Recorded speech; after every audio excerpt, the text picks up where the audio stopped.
যোৱা ইংৰাজী 9 অক্টোবৰ তাৰিখে বিশ্ব মানক দিৱসৰ সৈতে সংগতি ৰাখি ভাৰতীয় মানক ব্যুৰো অৰ্থাৎ ব্যুৰো অফ ইণ্ডিয়ান ষ্টেণ্ডাৰ্ডছৰ অংশীদাৰ সন্মিলনখনি তিনিচুকীয়াত অনুষ্ঠিত হৈ যায়। সন্মিলন আনুষ্ঠানিকভাৱে উদ্বোধন কৰে তিনিচুকীয়া বিধানসভা সমষ্টিৰ বিধায়ক সঞ্জয় কিষাণে। এই উপলক্ষে আয়োজিত সজাগতামূলক আলোচনা চক্ৰখনত কেইবাগৰাকীও বিশেষজ্ঞ ব্যক্তিয়ে বিভিন্ন বিষয়ত আলোকপাত কৰে।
নিৰ্দিষ্ট বক্তাসকলৰ ভিতৰত আছিল উদ্যোগিক আৰু ব্যৱহাৰকাৰী সন্থাৰ সভাপতি GL পাৰিক, ভাৰতীয় মানক ব্যুৰোৰ গুৱাহাটী কাৰ্যালয়ৰ উপ সঞ্চালক আশুতোষ ৰায়, ডিব্ৰুগড় বাৰ এছ'চিয়েশ্যনৰ অধিবক্তা SC গোস্বামী আৰু ভাৰতীয় মানক ব্যুৰোৰ পৰামৰ্শদাতা ডক্টৰ শশাংক শেখৰ বৰকটকী।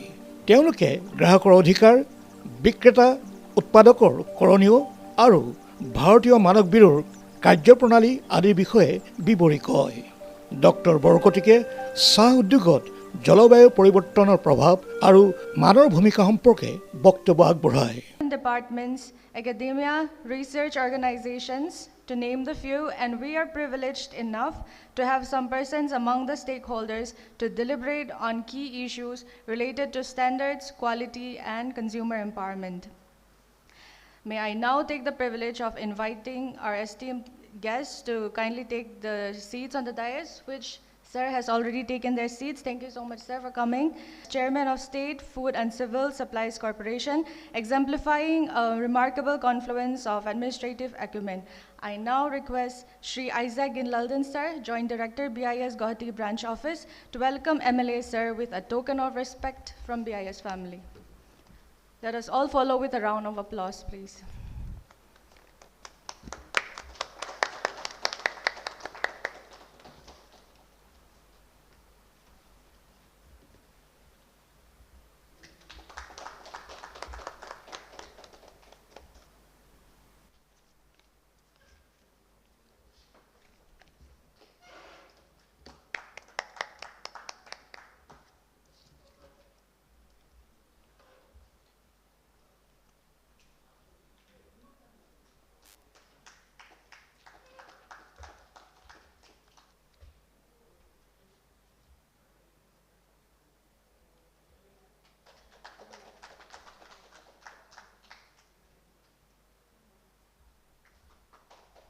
আমাৰ দৈনন্দিন জীৱনত আমি বিভিন্ন ধৰণৰ সামগ্ৰী ব্যৱহাৰ কৰোঁ, যেনে বাল্ব, ইস্ত্ৰি, চিমেণ্ট, হেলমেট, গেছ আদি বিভিন্ন ধৰণৰ আমাৰ নিত্য দৈনন্দিন যি আমাৰ প্ৰয়োজনীয়তা আছে, जो हमें हमेशा ज़रूरतमंद सामान है उन्हें हम इस्तेमाल करते हैं।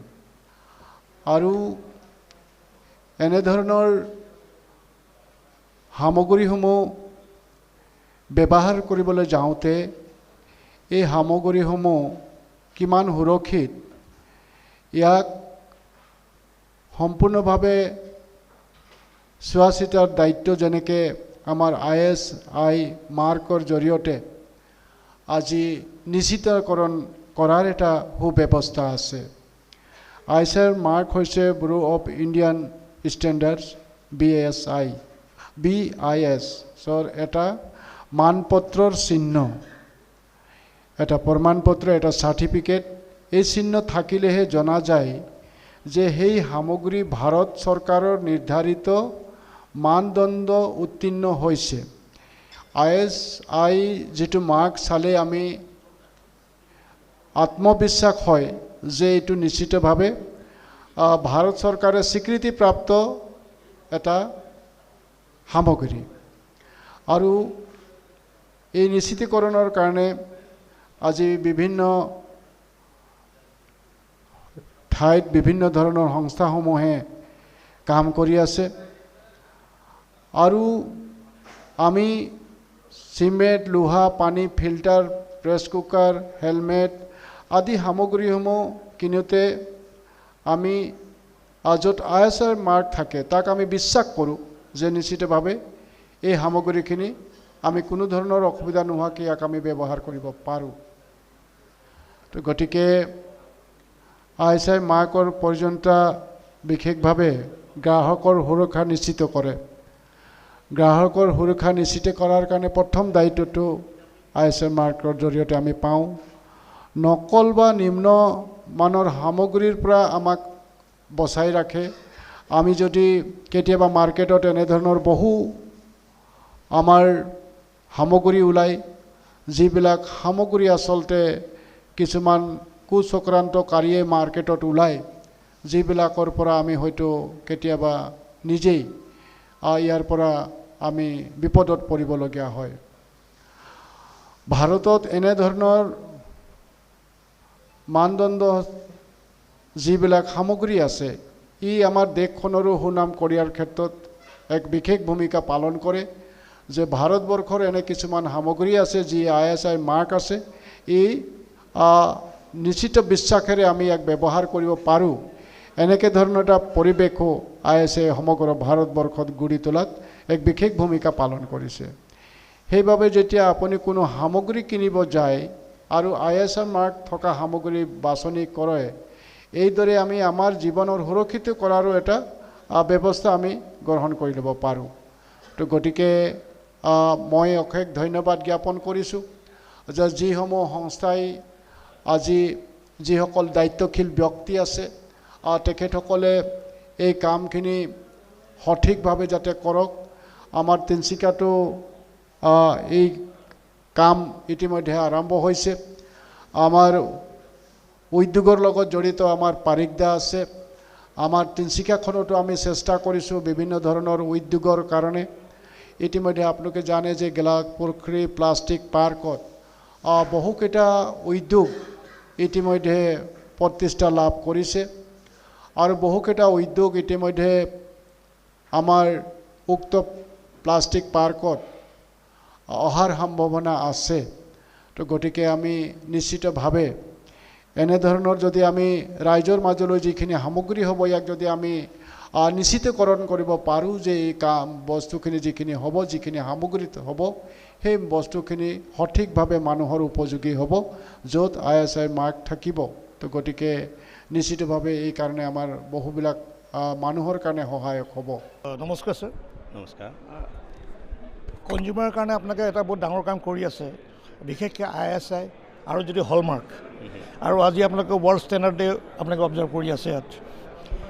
এই বিষয়ে কি ক'ব গ্ৰাহকসকলক, যিসকল ক্ৰেতা আছে, কাষ্টমাৰ আছে, কনজিউমাৰ আছে, তেখেতসকল সজাগ হ'ব লাগে। They should be very much concerned and aware.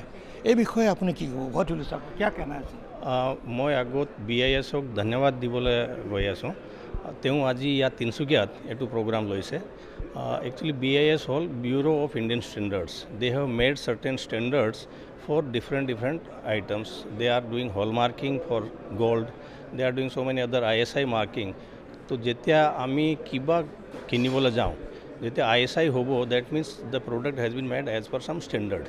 So it will be safe, secure, আৰু যি ষ্টেণ্ডাৰ্ড বনিছে এইটো ষ্টেণ্ডাৰ্ডত এইটো বনোৱা হৈছে এনেকুৱা ISI এইটো চাৰ্টিফাই কৰে আৰু ISI মাজে মাজে দি কিনে এইটো আকৌ চাব পাৰে কি এইটো এজ পাৰ ষ্টেণ্ডাৰ্ড আছে নাই আৰু আমি এজ এ কনজিউমাৰ আমি সাপোজ যেতিয়া ISI আছে কিন্তু আমি কিবা কনফিউজন হয় না কিবা এইটো আমি পাওঁ কি এইটো এজ পাৰ ISI নহয় या কিবা প্ৰব্লেম দি আছে আমি BISক কমপ্লেইন কৰিব পাৰোঁ আমি এইটো BIS যি চাৰ্টিফাইড লেব আছে গুৱাহাটীত আছে তেওঁ ইয়াতে তিনিচুকীয়াত আমি চেষ্টা কৰি আছোঁ তেওঁ ইয়াতে এটা লেব দি দিয়ে তাত আমি গৈ কিনি গোল্ড আৰ্টিকেল হওক যি কনজিউমাৰ আৰ্টিকেল হওক এইটো আমি টেষ্ট কৰাব পাৰোঁ আৰু চাব পাৰোঁ কি is this as per BIS standards or not তো এইটো বহুত ভাল তেওঁ আজি এইটো প্ৰগ্ৰাম লৈছে এইটো এৱেৰনেছ হ'ব আমাৰ কনজিউমাৰত আমি ইণ্ডাষ্ট্ৰী যিবিলাক মানুহক মাতিছোঁ ইয়াত তেওঁ মিনছ এইটো অপৰচুনিটি পাব কেনেকুৱা তেওঁ ISI মাৰ্কিং পাই যায়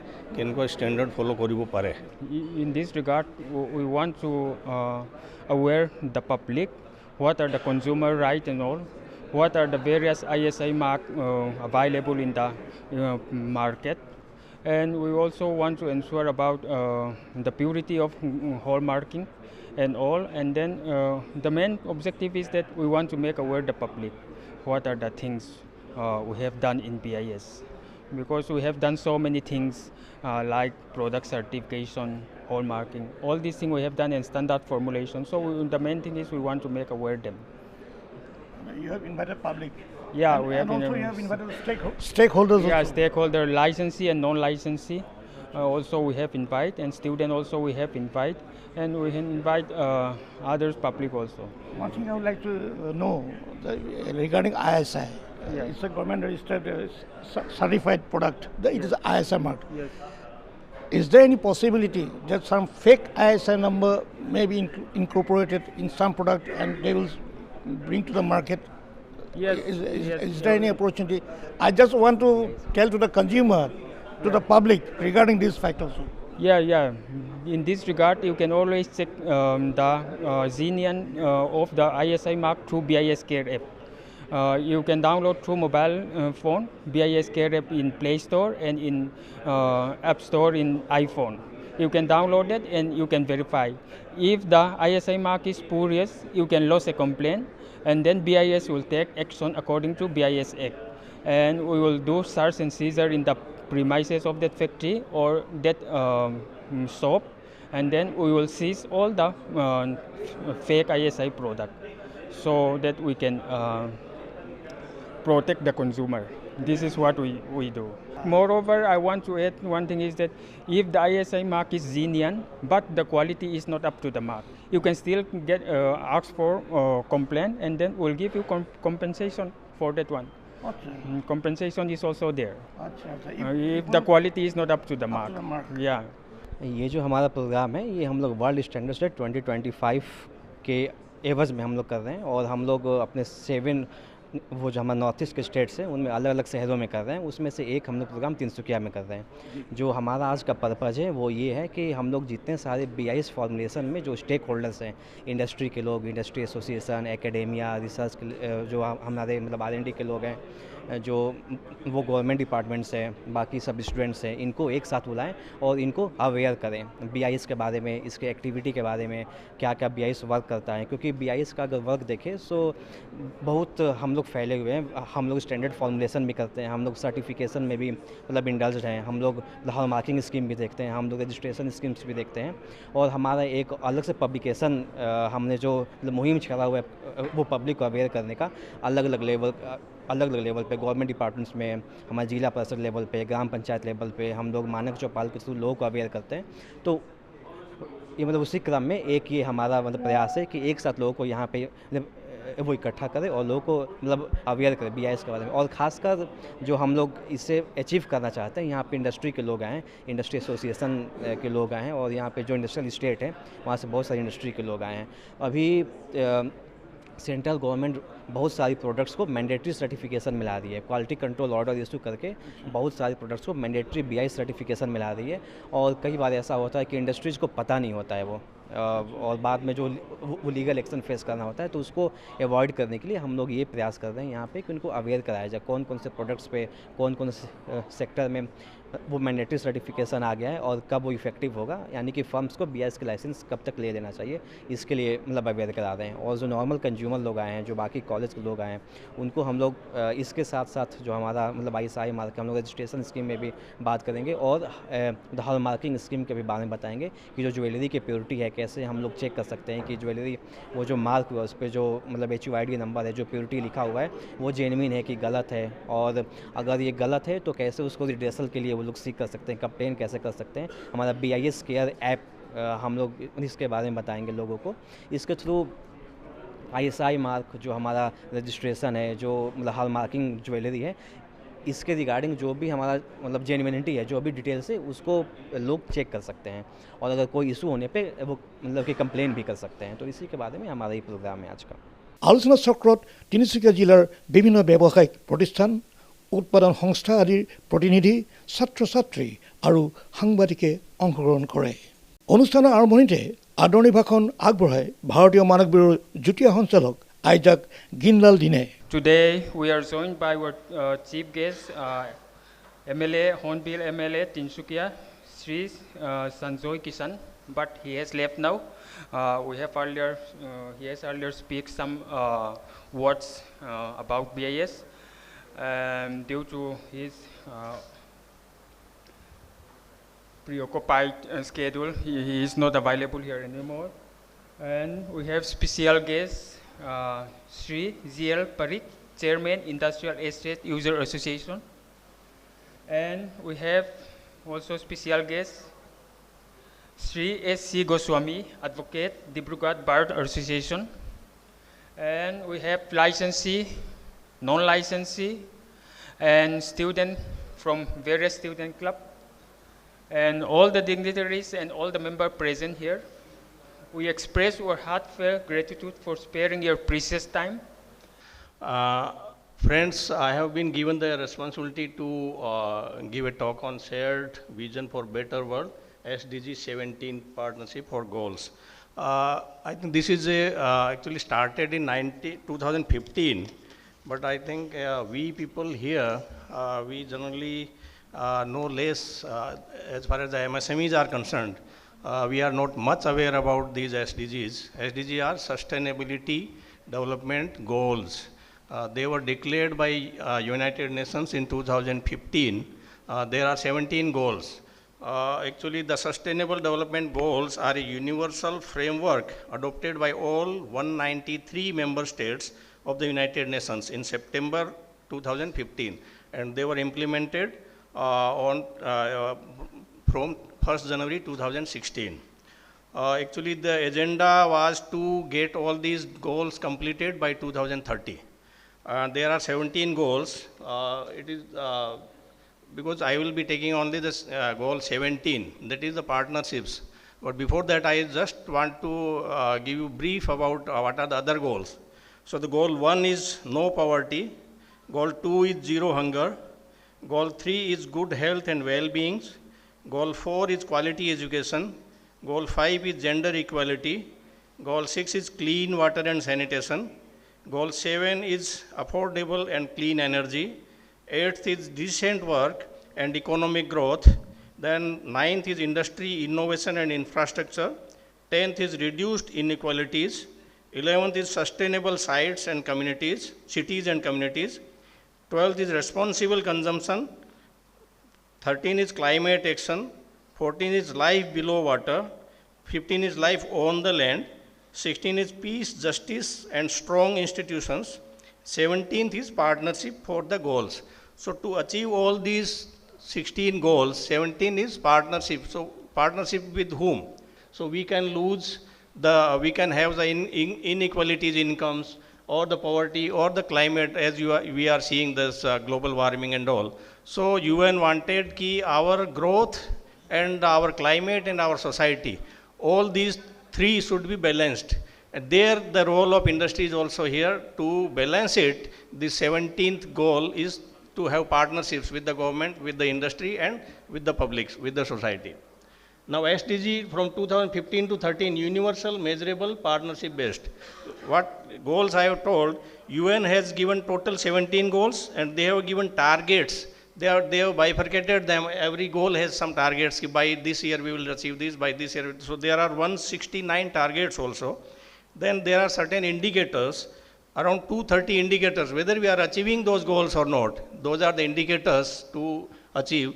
And then comes the motto, leave no one behind. So our motto should be, so we all should reach the development. We all should benefit from whatever economic activities we are doing, whatever social activities we are doing, whatever other activities we are doing. So we should all benefit from them. That is the sustainability. So that the planet can be saved, the environment can be saved, industry can survive, the growth can be there. So this is the SDG 17, and we have to partner with that. Means we as an industry also should take care of our environment and our society as well. আমি আছোঁ জনা আৰু নজনা মাজত। এতিয়া এআইৰ যুগ, গুগলৰ যুগ, বিভিন্ন টেকন'লজি যুগ, these are the days of technologies. টেকন'লজিৰ যোগেদি আমি চব জানি যাওঁ, কোনেনো লেকচাৰ শুনিবলৈ আহিব। এজন উকিলে তেওঁৰ চেম্বাৰৰ দৰ্জাৰ মুখত লিখি ৰাখিছে যে এআই, গুগল আৰু আপোনাৰ জোতাযোৰ বাহিৰত থৈ আহিব। মানে এআইৰ নলেজ, গুগলৰ নলেজ আৰু আপোনাৰ জোতাযোৰ বাহিৰত ৰাখি আহিব। কাৰণ উকিলজনে ফিল কৰিলে যে আহি মানে এআইৰ পৰা আগতে চাই আহে, আহি এটা পিছত এটা প্ৰশ্ন কৰি থাকে জানি বুজি। মানে ডক্টৰৰ একে অৱস্থা। তে আজিকালি যুগ হ'ল এআইৰ যুগ। মই যে কি ক'ম আপোনালোকে জানে, চব এআইত আছে। তথাপি এনেকুৱা কথাবোৰ মই ক'ম যিবোৰ এআইত নাই, বিচাৰি নাপায়। তেনেকুৱা কথা ক'বলৈ বিচাৰিছোঁ। প্ৰতিটো মেটাৰত গ্ৰাহকে বঞ্চিত হৈ আছে। গতিকে এই বঞ্চিত কেনেকুৱা হ'ব পৰা বা ইয়াৰ পৰা মুক্তি পাব পাৰোঁ, তাৰ কাৰণে আইন প্ৰৱৰ্তিত হ'ল কনজিউমাৰ প্ৰটেকশ্যন এক্ট 2019, গ্ৰাহক সুৰক্ষা আইন 2019। কিছুমান বস্তু হিডেন ডিফেক্ট থাকে, লেটেণ্ট ডিফেক্ট থাকে। এটা মোবাইল কিনিলে মই ভিতৰত যে ডিফেক্ট মই কেনেকৈ চাম? এটা গ্লেন্স ধৰিব পৰা নাযায়। গতিকে যিকোনো ডিফেক্ট, যিকোনো বস্তুৰ ৱেইট কম, এক্সেচিভ প্ৰাইচ লৈছে, আপোনাৰ চাইজত সৰু, আপ টু স্পেচিফিকেশ্যন নহয়, আপুনি এই কনজিউমাৰ প্ৰটেকশ্যনৰ এক্টৰ যোগেদি কমপ্লেইন কৰিব পাৰিব। ক'ত? সেইটো আমি ক্ৰেতা আদালত কয় ইন আছামিজ, আৰু ইংলিছত ডিষ্ট্ৰিক্ট কমিশ্যন অৰ ডিষ্ট্ৰিক্ট ৰিডেচেল ফোৰাম, কনজিউমাৰ ৰিডেচেল কোৰ্ট ফোৰাম বুলি কোৱা হয়। তাতে আপুনি ফাইল কৰিব পাৰিব। ইভেন এইখিনি সুবিধা দিয়া হৈছে, উকিল ল'ব নালাগে, নিজে নিজে কৰিব পাৰি। আপুনি অনলাইনতে এপ্লিকেশ্যন পঠিয়াই দিব পাৰে, আৰু আপোনাৰ তাতে 90 ডেজৰ ভিতৰত কেছ শেষ হৈ যায়। আপুনি যি যি বিচাৰিব সেই আদালতে যদি ভাবে নহয় এখেতৰ এইখিনি ক্ষতি হ'ল, তেখেতক ক্ষতিপূৰণ দিয়ক। বস্তু কিনিলে তেওঁ কনজিউমাৰ কোৰ্টে অৰ্ডাৰ দি দিলে, এই বস্তু ৰিফ্ৰিজাৰেটৰ কিনিছে, এইটো বেয়া হয়, আপুনি 1 মাহ আগত কিনিছিলে, এতিয়া কাম কৰা নাই, আপুনি নতুন এটা দিয়ক, প্লাছ তেখেতৰ যিটো হাৰাশাস্তি হৈছে তাৰ কাৰণে এইটো ক্ষতিপূৰণ আপুনি ইমান টকা দিব লাগিব। আমি পাই আছে, কিন্তু ৰাইজে সুবিধা ল'ব পৰা নাই। কেলে? যিহেতু আমি নাজানো, নজনাৰ কাৰণে আমি সুবিধাখিনি ল'ব পৰা নাই। গতিকে এই গ্ৰাহক সুৰক্ষাৰ বিষয়ত মই এটা কথা কওঁ, যেনে আমি ভাবোঁ কেছ দিলেই আমাৰ যুগ যুগ ধৰি চলিব, নহয়। 90 ডেজৰ ভিতৰত কেছ শেষ হয়, আৰু যদি কনজিউমাৰ কোৰ্টে ভাবে কিবা এনালিচিছৰ দৰকাৰ, কিবা লেবৰেটৰী ৰিপৰ্ট দৰকাৰ, কিবা মেডিকেল ৰিপৰ্ট আছে, কিবা আছে, তেন্তে 5 মাহৰ ভিতৰত কেছটো শেষ হয়। BIS ने जो पहले स्टैंडर्ड्स बनते थे, so they were all focused on like safety aspect और performance aspect, but now the standards which are being found by BIS, they are also have a sustainability clause. For example, कोई अगर ऐसे product के बारे में standard बन रहा है which is very polluting in nature, तो उसमें कुछ वेज हम लोग डाल रहे हैं जिससे कि पॉल्यूशन मिनिमाइज हो। पीछे हम लोग एनेक्सर में good manufacturing practices, good hygienic practices, ये भी हम लोग मतलब उसमें इंक्लूड कर देते हैं, ताकि इससे जो भी एक्चुअली इससे क्या होता है कि जो हमारा आउटपुट है, वो जो इफिशियंसी है वो इंक्रीज़ हो जाती है, और जो हमारा स्क्रैप है, जो लॉस है, हमारा विद इन प्रोडक्शन वो कम होता है, तो हमारा पॉल्यूशन जो मतलब फैक्ट्री से होना चाहिए वो मतलब वो फिर ऑटोमेटिकली कम हो जाता है। तो ये सब मतलब चीज़ों का हम लोग मतलब ध्यान रख रहे हैं। एंड रिगार्डिंग डैट आपने जो बोला लैब्स, वो जो लाइक तिनसुकिया में क्लस्टर है, यहाँ पे इंडस्ट्रियल स्टेट्स है, तो लैब्स तो BIS has provision for sharing of testing facility. Suppose करिए एक ही टाइप के प्रोडक्ट की कई सारी इंडस्ट्रीज हैं, और ऐसा हो सकता है कि माइक्रो स्केल की फर्म हो and they don't have budget for मतलब making lab in their own factory, तो कोई एक फैक्ट्री या सब लोग मिलके एक टेस्ट फैसिलिटी क्रिएट कर सकते हैं with in a cluster, and many factories can use that testing facility. इसके लिए हमारी वो गाइडलाइंस है, बस बेसिक पेपर वर्क करना होता है, and we allow that also sir. So it is very helpful for MSME sector particularly. So before ado, let's move to our standard, this presentation. Bureau of Indian Standards. So this is the presentation of BIS activities. We all have gathered here on the name of BIS. This is the one thing we are gathered here to talk about. So regarding Bureau of Indian Standards, it comes under Ministry of Consumer Affairs, Food and Public Distribution. Coming to our journey, BIS first started in 1947. 1947 में start हुआ था, and its name was ISI, Indian standardization institute. सन 2000 में हमारी hallmarking scheme start हुई, but it was not mandatory, it was only voluntary in nature.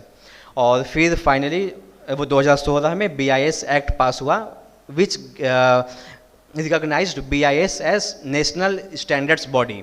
National standards body means the standards which are being developed by BIS is called national standards. हमारे country में और भी standards developing body है, like railway में RDSO है, FSSAI है, वो भी लोग स्टैंडर्ड डेवलप करते हैं, they have technical specification also, but वो the technical specification and standards made by those bodies are not called Indian standards. Only the standards made by BIS is called Indian standards, and that's why, being the national standards body of India, BIS is the representative body of India in ISO, IEC forums, which are international forums also. BIS locations. So as of now, we have 38 branch offices. We are actually, our presence is all over India. We have 38 branch offices, 5 regional offices, and our headquarters is in Delhi, Manak Bhavan. We have 8 laboratories, and we have our training institute, which is situated in Noida. As for Northeast region, we have only one branch office, Guwahati branch office, which caters to 7 northeastern states, except Sikkim. We cater to Assam, Arunachal Pradesh, Mizoram, Meghalaya, Manipur, Aizawl. One of our core activities is standardization. इस पर मैंने ज़्यादा focus नहीं किया, because we will more focus on conformity assessment, which actually pertains और relates to industry. So but I will give a brief idea about standardization. Standardization is process of formulating standards. जब भी हम किसी factory को licence देते हैं, we give license when they comply to our Indian standards, but that standards are formed in BIS only. In our headquarters we have various technical committees, divisional councils for that, and experts from all domains of that product actually forms a committee, and then that standard is developed. So that is called standardization. Almost 60 to 70 types of nut, bolts and the fasteners, screws are under mandatory certification. However, इसमें कुछ exemption है, मतलब same exemption है। अगर आपका total investment in machinery and testing facility अगर 25 लाख रुपए से कम है, या फिर अगर आपका टर्नओवर 2 करोड़ से कम है, तो आपको लाइसेंस लेने की जरूरत नहीं है। These are the some of the symbols which are not genuine. ISI mark, this symbols are genuine. ये मैं आपको बताना चाहता हूँ कि whenever we give licence to a firm for use standard mark, ISI mark, so this has to be there. ये ISI mark बीच में होगा, और ऊपर देयर विल बी IS, यहाँ पे लिखा हुआ है 8034, but 8034 is standard number for that particular product. State IS number 14543 valid कब तक है, मतलब इनका लाइसेंस कब तक वैलिड है, और कौन कौन सा वेराइटी कवर्ड है। तो इनके पास वेराइटी है paid bottle and paid jar, और इसका अभी जो करंट स्टेटस है, इट इज़ मतलब ऑपरेटिव। तो ये सारा डिटेल जो भी लाइसेंस नंबर वो जो भी BIS लाइसेंस देता है और जितने भी लाइसेंस हैं हमारे पास फैक्ट्रीज है जो कि कंप्लाई करती हैं उनको लाइसेंस मिला हुआ है। हमने 2.5 लाख ग्राम पंचायत को अब मतलब अवेयर कर दिया अभी तक, उनको BIS के बारे में बताया गया है। जो हमारे मतलब NGOs हैं या फिर कंज्यूमर ऑर्गेनाइजेशन है वो करीब 200 के आसपास हमारे पास रजिस्टर्ड है। May I now invite Dr. Sasanka Sekhar Borkotoki, Consultant BIS Guwahati Branch Office, to speak on effects of climate change on the tea industry and the role of standards. যে আমাৰ মানে climate change যেটো হৈ আছে T ইণ্ডাষ্ট্ৰীৰ ওপৰত, চ' মই প্ৰথমতে দেখাইছোঁ যে আমাৰ প্ৰকৃতিৰ লগত আমাৰ সম্পৰ্ক কেনেকুৱা। আমি যদি পুৰণি জেগাবোৰ চাওঁ, আৰিয়ান চিভিলাইজেশ্যন বা হৰপ্পা চিভিলাইজেশ্যন, আমি দেখিম যে মধুবনী পেইণ্টিঙত আমি দেখা পাওঁ যে তাত প্ৰকৃতিৰ লগত কিন্তু আপুনি ফিগাৰবোৰ দেখিব পাৰে যে কেনেকৈ নেচাৰৰ লগত মানুহ আগবাঢ়ি গৈছিলে, কেনেকৈ সমানে চলি আহিছিলে। কিন্তু আজিকালি কি হৈছে, ক্লাইমেট চেঞ্জ হৈছে, মানে জলবায়ু পৰিৱৰ্তন। ক্লাইমেট চেঞ্জ হোৱাৰ কাৰণে কি হৈছে, আমি যদি কওঁ ক্লাইমেট চেঞ্জ, আগতে যিটো আমাৰ তিনিচুকীয়াত যদি আমি চাওঁ, আগতে তিনিচুকীয়াত গৰম, আমি সৰুকালত যেতিয়া স্কুলত পঢ়ি আছিলোঁ ইয়াত গৰম ইমান নহয় তিনিচুকীয়াত। 1800 চনৰ পৰা যদি চাই 1800 চেঞ্চুৰীৰ পৰা ইণ্ডাষ্ট্ৰিয়েল ইভলিউশ্যন আৰম্ভ হৈছিলে। ইণ্ডাষ্ট্ৰিয়েল ইভলিউশ্যন আৰম্ভ হোৱাৰ লগে লগে কল কাৰখানা বনে, ইণ্ডাষ্ট্ৰিয়েলাইজেশ্যন হয়, তাৰ ফলত লাহে লাহে আমি এই গ্ৰীণ হাউচ গেছৰ এমিশ্যনটো বাঢ়ি গৈ থাকে। বঢ়াৰ কাৰণে আমি যদি চাওঁ এভাৰেজ টেম্পাৰেচাৰ 1.1 ডিগ্ৰী ৰাইজ হৈছে। ইয়াত ক'ব পাৰি যে 1.1 degree is very negligible temperature, but this is for average, means all over world average temperature 14 point something, তাৰ পৰা 1 ডিগ্ৰী এভাৰেজ টেম্পাৰেচাৰ মিনছ আফ্ৰিকাত এটা টেম্পাৰেচাৰ আছে হাই টেম্পাৰেচাৰ, যদি আপুনি পোলাৰত যায় তাত মাইনাছ টেম্পাৰেচাৰ, এই গোটেইখিনি কৰি এভাৰেজ যিটো টেম্পাৰেচাৰ হয় তাত 1 ডিগ্ৰী ৰাইজ হৈছে, wish is very different situation. এইখিনি হ'ল আমাৰ যিখিনি ক্লাইমেটছৰ যিখিনি ফেক্টছ আমি গম পাইছোঁ যে নিয়েৰলি 50, আপুনি 2003 চাই 2023 nearly 50% of the days of that year were more than 1.5 degree centigrade warmer than 1815 পৰা 1900 ভিতৰত যিটো তাপমাত্ৰা আছিলে তাতকৈ 1.5 degree only in that year. আৰু এতিয়ালৈকে যিমানবোৰ ইয়েৰ হৈছে 2023 চবতকৈ হটেষ্ট ইয়েৰ আছে। 24 ডাটাটো আহি আছে, মষ্ট প্ৰবলি 24 বা 25 তাতকৈ বিট কৰি যাব। চ' আমি যদি এইটো গৈ আছোঁ, এতিয়া বহুতে কয় যে ক্লাইমেট চেঞ্জটো কি হয়, it is just a academic debate only, it is not required for practical purpose. কিন্তু প্ৰেক্টিকেল পাৰ্পাছ কি হৈছে আমি লাহে লাহে দেখি থাকিম। এতিয়া নেক্সট 40 ইয়াৰ্ছত আমি ভালকৈ দেখা পাম কি হ'বলৈ গৈ আছে। চ' এইটো এটা projection, I have taken the data from this quantifying impact of climate change. So' ইয়াত আপোনালোকে চাব পাৰে হেল্থ ইম্পেক্টত কি হ'ব। These are the means floods, drought, heat waves, tropical storm, sea level rise, wild fire, এইবোৰ মানে কনচিকুৱেঞ্চেছ হয় অফ দ্য ক্লাইমেট চেঞ্জ। এতিয়া যদি আপুনি চাই প্ৰজেকশ্যনটো 2050 কি হ'বলৈ গৈ আছে, তলত লিখা আছে হিট ৱেভত যদি চাই, ফাৰ্ষ্টটো চাই হেল্থ ইম্পেক্ট ইন বিলিয়নছ। চ' আপুনি যদি চাই কালাৰটো কোডিং দিয়া আছে, ট্ৰপিকেল ষ্টৰ্মত কিমান লছ হ'ব, কিমান ইকনমিক ইম্পেক্ট হ'ব, কিমান ডেথ হ'ব, death in millions. So you can see 1.6 as a last jitu as a deaths in million, 1.6 million will die means from the heat waves in 2050. This is the projection. 2040 nai 2050 you can see kiman hobo pare. Etia ahim tea industry. Jehetu aji jitu topic hetu moi okol tea industry upor mainly focus korim. So etu eta data je over 5 billion cups of tea consumed per day globally. Gutte bishot edinot 5 billion cup চাহ মানুহে সেৱন কৰে। It may be green tea, it may be this oolong tea, it may be that black tea, but overall is 5 billion. আৰু you can see the tea consuming nation highest এইকেইটা আছে। ইণ্ডিয়াত 72% মানুহে T খায়, আয়াৰলেণ্ডত তেনেকৈ 59।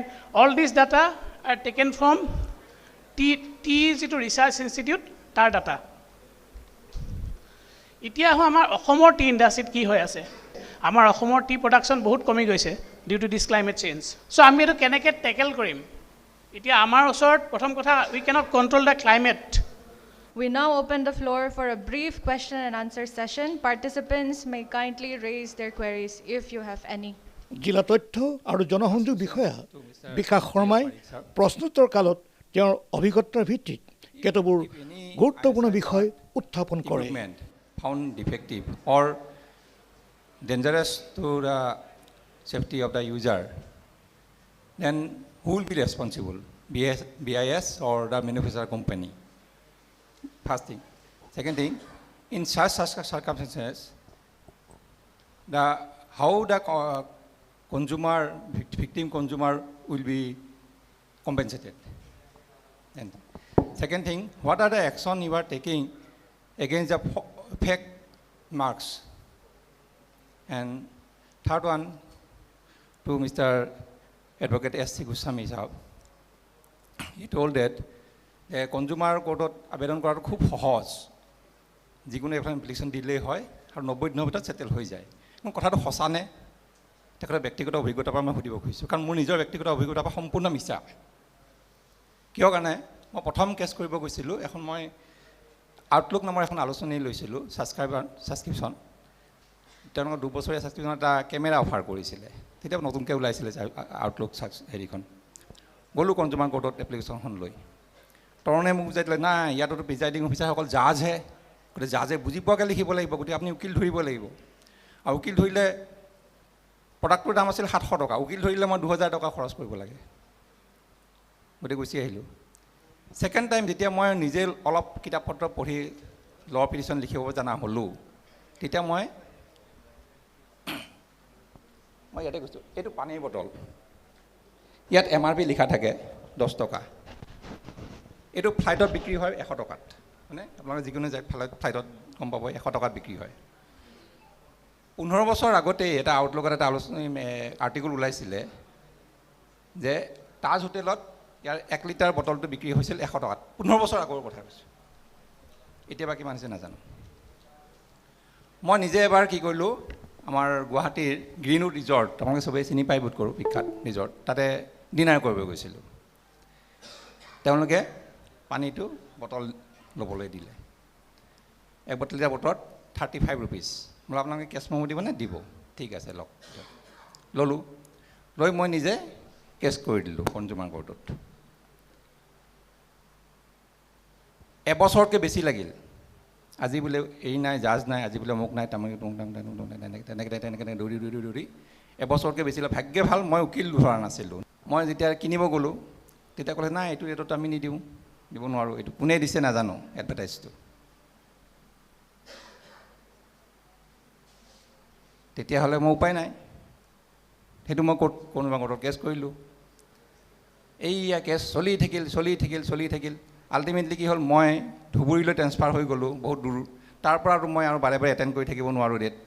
মই এখন চিঠিও লিখিলোঁ প্ৰিজাইডিং অফিচাৰলৈকে যে এই কথাত মই বাৰে বাৰে এটেণ্ড কৰি থাকিব নোৱাৰোঁ, গতিকে আপুনি এজ পাৰ মই যিখিনি ডকুমেণ্ট দিছোঁ তাৰ ওপৰত আপোনালোকে জাজমেণ্ট দিব। We now open the floor for a brief question and answer session. Participants may kindly raise their queries if you have any. समझाया कि BIS क्या है एंड कैसे क्या होता है, तो can we know the procedure of registration, और अगर हम लोग को वॉलेंट्री रजिस्ट्रेशन करवाना हो और हमारे स्टैंडर्ड्स क्या होंगे, हमको कहाँ देखने को मिलेंगे, क्या आप एक्सप्लेन कर सकते हैं? हाउ टू टेक लाइसेंस, जब आप क्लिक करेंगे तो every step is mentioned there. जब आप क्लिक करेंगे तो एक और पोर्टल पे खुलेगा जो हमारा रजिस्ट्रेशन पोर्टल होता है, और उसके बाद से क्या क्या आपको रेगुलेटरी डॉक्यूमेंट चाहिए, क्या आपको हमारे perspective say. So my question is, why doesn't the government get rid of those spurious fake standard marks? And who allots or who allotted those marks? And because our naive customer will not know which one is spurious, which one is genuine. हमें कैसे पता चलेगा sir? मतलब क्योंकि we are in Guwahati, अगर हम तिनसुकिया में भी रहेंगे तो कोई एक जगह रहेंगे, कौन से एक मोहल्ले में क्या गली में कौन से घर में क्या बन रहा है हमें पता नहीं चलेगा। तो जो बोल रहे हैं ना कि स्पूरियस मार्क, ये जो आपका कंसेप्ट है कि हम लोग वो 2 तरह का मार्क अलॉट करते हैं, नहीं करते हैं। BIS जो स्टैंडर्ड मार्क होता है, कोई कर रहा है वो स्पूरियस मार्क्स, हाँ वो क्यों है? मतलब वो बता रहा हूँ, जो हमारा स्टैंडर्ड मार्क होता है ना ISI मार्क, वो जो मतलब ओरिजिनल होता है तो उस पर मतलब ISI मार्क होगा, उसके ऊपर स्टैंडर्ड नंबर होगा और वो नीचे लाइसेंस नंबर होगा। ये मतलब जो ओरिजिनल होता है। लेकिन कई सारी फर्म जैसे कि अगर आप उसमें अपने घर में बनाना स्टार्ट कर ले और केवल आप मतलब ISI SSI लिख के आप सेल करना स्टार्ट करें, वो सब स्पूरियस मार्क होता है। वो गवर्नमेंट या फिर कोई भी बॉडी नहीं देती नहीं है। वो मतलब वो जो मैन्युफैक्चर होता है उसका मेल प्रैक्टिसेस होता है कि वो कुछ भी मार्क करके, क्योंकि लोगों को ज़्यादा अवेयरनेस नहीं है तो वो सेल कर रहा है। Why doesn't the government carve them? वही कह रहा हूँ सर, अगर आप अपने घर में करेंगे तो हमें पता कैसे चलेगा? अगर सर मान लीजिए अगर नहीं तो कंप्लेन करते हैं कि आप अपने घर में ये बना दें जो कि मैंडेटरी सर्टिफिकेशन में है, तो तब हम लोग जाके कुछ आप एक्शन लेंगे। तो कंज्यूमर एम्पावरमेंट या कंज्यूमर अवेयरनेस मतलब नहीं होता है कि net has to be the key हम लोग इसीलिए यहाँ पे आए हैं डिस्कस करने, अवेयरनेस करने, ताकि ये सब चीज़ें नहीं रोका जा सके। और जितने लोग हम लोग मतलब नहीं अवेयर कर पाएंगे, जितने लोगों को पता होगा ये सब चीज़ों के बारे में, वैसे ये सब जो मतलब मेल प्रैक्टिसेस हैं ये सब रुकेंगे। আজি যিটো কনক্লেভ ইয়াত হ'ল, আপুনি টি ইঞ্জিনিয়াৰিং ৱৰ্কছ আপুনি পানী তোলাৰ আপুনি অন্যতম বিভিন্ন যন্ত্ৰ আপুনি তাত উদ্ভাৱন কৰিছে আৰু এইবিলাক আপুনি মাৰ্কেটিং কৰি আছে। আজি এইটো কনক্লেভত আহি আপুনি কেনেধৰণৰ উপকৃত হ'ল বাৰু? খুব ভাল লাগিল, কাৰণ আমি নজনা কিছুমান কথা জানিবলৈ সক্ষম হৈছোঁ। এতিয়া ISO, ISI বিষয়লৈ যিখিনি আমি জানিবলগীয়া আছিল বা ষ্টেণ্ডাৰ্ড বিষয়লৈ বা মানৰ বিষয়লৈ যিখিনি কথা আমি জানিবলগীয়া কথা আছে, মানে আমাৰ কোৱালিটি, একচুৱেলি কোৱালিটিৰ বিষয়লৈ যিখিনি আমি কথা জানিবলগীয়া আৰু ব্যৱসায় ভিত্তিত কেনেকুৱাকৈ ইয়াৰ মানবোৰ বঢ়াবৰ কাৰণে যেনেধৰণকৈ বস্তুৰ দামৰ ওপৰত ভিত্তি কৰি আৰু ষ্টেণ্ডাৰ্ডৰ ওপৰত ভিত্তি কৰি যেনেকুৱাকৈ আমি ব্যৱসায়বিলাক আগবঢ়াই নিবৰ কাৰণে যিটো পৰ্যায়, এই পৰ্যায়বিলাক তেখেতলোকে আমাক তন্ন হিচাপে শিকাইছে আৰু কৈছে। তাৰ বাবে অত্যন্ত ধন্যবাদ জনাইছোঁ। আৰু ভৱিষ্যতলৈ যদি আমি ব্যৱসায় আগবঢ়াই নিবৰ কাৰণে আমাৰ এই যোগেদি তেখেতলোকৰ যোগেদি আগবঢ়াই যাব লাগিব আৰু ISI মাৰ্কাৰ যোগেদি আগবাঢ়ি যাব লাগিব। মানৰ বিষয়লৈ আমি বুজিব পাব লাগিব, ক'ব লাগিব, তেতিয়াহে আমি আগবাঢ়ি যাব পৰা এটা ৰাস্তা পাম বুলি মই ভাবোঁ। আজি ইয়াত যিটো অনুষ্ঠান আপোনালোকে একচুৱেলি অনুষ্ঠিত কৰিছিলে, ইয়াৰ উদ্দেশ্য বা আপোনাৰ যিটো লক্ষ্য উদ্দেশ্য কৰিছিলে কিমানখিনি সফল কি হ'ল আপুনি? আমি প্ৰথমতে ক'বলৈ গৈছোঁ যে ইয়াত মানে যিখিনি ইয়াৰ স্থানীয় ব্যক্তি উদ্যোগী তেওঁলোকে আমাক বহুত সহায় সহযোগিতা কৰিলে। আমাৰ মুখ্য উদ্দেশ্য আছিলে যে জনসাধাৰণৰ মাজত বিশেষকৈ যিটো তিনিচুকীয়া যিটো ইণ্ডাষ্ট্ৰিয়েল ক্লাষ্টাৰ আছে, এই ক্লাষ্টাৰটোৰ মাজত যাতে আমি BISৰ যিখিনি ষ্টেণ্ডাৰ্ড তেওঁলোকৰ বিষয়ে যাতে তেওঁলোকক মানে যাতে অৱগত কৰিব পাৰোঁ যাতে। হয়, এতিয়া সোণ কিনিবলৈ যাব, এতিয়া ধানতেৰাছ আহিব, বহুত মানুহে সোণ কিনিব, কিন্তু সোণটো সঁচাই হয়নে মানে ডুপ্লিকেট হয় নে হেৰি হয়তো আমি গম নাপাওঁ।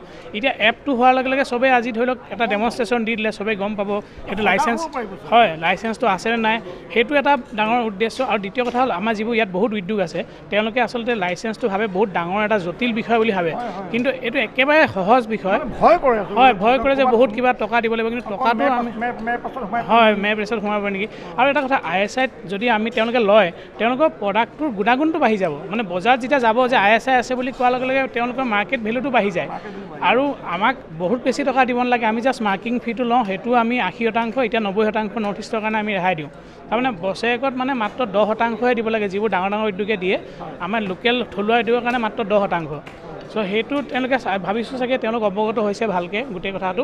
আপুনি বৰ ডাঙৰ কথা এটা ক'লে যে উত্তৰ পূৰ্বৰ কাৰণে এটা বিশেষ ৰেহাই আছে, মাত্ৰ 10% দিলেই হ'ল।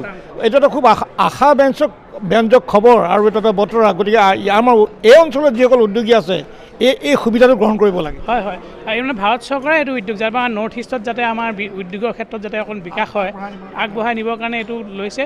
এতিয়া প্ৰথম কথা হ'ল ইমান জনাৰ পিছত মানে মানুহখিনি অৱগত নাছিলে, এতিয়া আজি ভাবিছোঁ অকণমান অৱগত হৈছে। আৰু আমি ভৱিষ্যতেও আমি আশা কৰিছোঁ যে তিনিচুকীয়া ডিব্ৰুগড় এই যিটো ইকনমিক কৰিডৰ, এইটোত যাতে আমি এনেকুৱা আৰু অনুষ্ঠান পাতিব পাৰোঁ। Extend my heartfelt gratitude to Shri Sanjoy Kisan, Honorable MLA of Tinsukia, for gracing this occasion with this inaugural address and unwavering support towards initiatives that strengthen consumer rights, standards, and sustainable development in Assam.